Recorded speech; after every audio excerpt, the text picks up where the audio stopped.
Your Honor, my sister and I were cleaning out our late brother's house. I'm sorry for your loss. Thank you. He was a hoarder. No exaggeration about it. As in the classic sense? Yes, Your Honor. Okay. And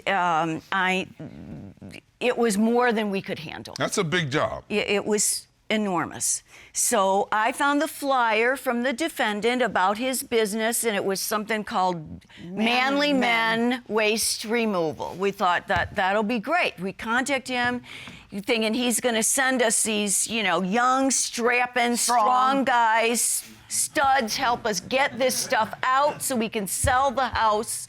Y'all wanted studs to move the trash. Well, if you would have seen it, that's what's needed. I'm just being honest. So, Mr. Thomas, tell me about Manly Men. I mean, is this a group of studs that move trash? Personally, Your Honor, I don't know what kind of men she was expecting. I've been in this business for 20 years.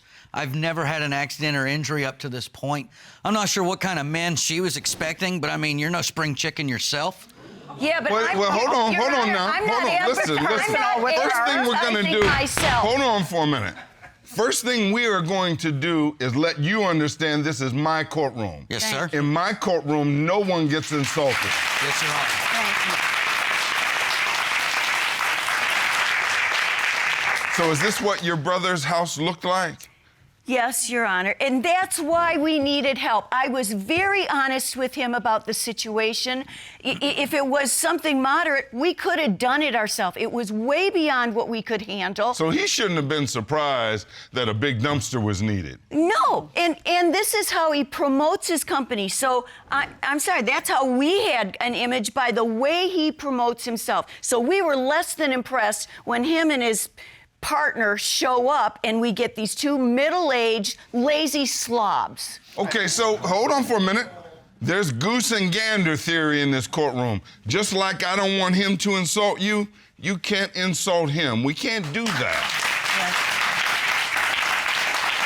Yes. This is a courtroom. We have decorum, and we got to respect each other, okay? Yes, sir. All right. So, Ms. Reynolds, the dumpster is delivered to your brother's house. Now tell me what happened.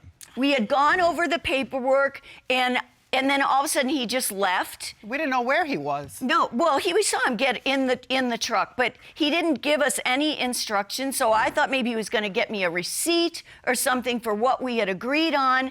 And the next thing that I know is this dumpster is coming down the driveway, headed straight for me. I mean, bam, it hits me, knocks me down. I hit my head on the pavement. Mr. Thomas, I mean, this sounds like a booby trap. What happened? I explained to her I'm getting ready to put this dumpster down because I've got to leave it here for a couple of days. I need you to move off of the driveway. You said that I to her. said Your that. Honor, My he associate. Did you hear that? He never said that. I was waiting for him. He just walked away, and I turn around, and suddenly I see the dumpster coming straight at me. I tried to get out of the way, but I had just had foot surgery, so I couldn't. Plus, I was standing. He showed me those blocks he put up, and he said that was the safety for that. So I was way behind those blocks, and I thought I was safe. You submitted a diagram to this court. I want you to put me there with you and walk through the diagram. Are you okay to come over to the plasma? Take your time. Your Honor, I am. I want you to tell me how this happened, because this seems like the freakiest thing ever. It was. It shouldn't have happened, Your Honor, but I absolutely warned her to get out of the way. I put the chalks down. What's the purpose for that? These, when the dumpster hits them, it applies weight because of the way they're stepped, and it stops it. Okay, we use so you these have for put those stopping down. dumpsters. We use them for stopping 18-wheelers. All right. You name it. Okay. Now, Miss Reynolds. Yes, sir. Tell me how this happened. I see somebody with a cane there. I take it that's you. Yes, that's me. All right. And here's the dumpster. So I see the dumpster rolling down the driveway straight at me. I mean, it hits me, knocks me to the ground. My head goes crashing on the driveway. It literally rolls right over me. And now I'm suffering because of his negligence. You're Judge, suffering because you stood behind the dumpster. under that Who stands dumpster? behind Yes, the ma'am. dumpster? That's exactly what I was thinking. That weighs like this tons. could have been a death case.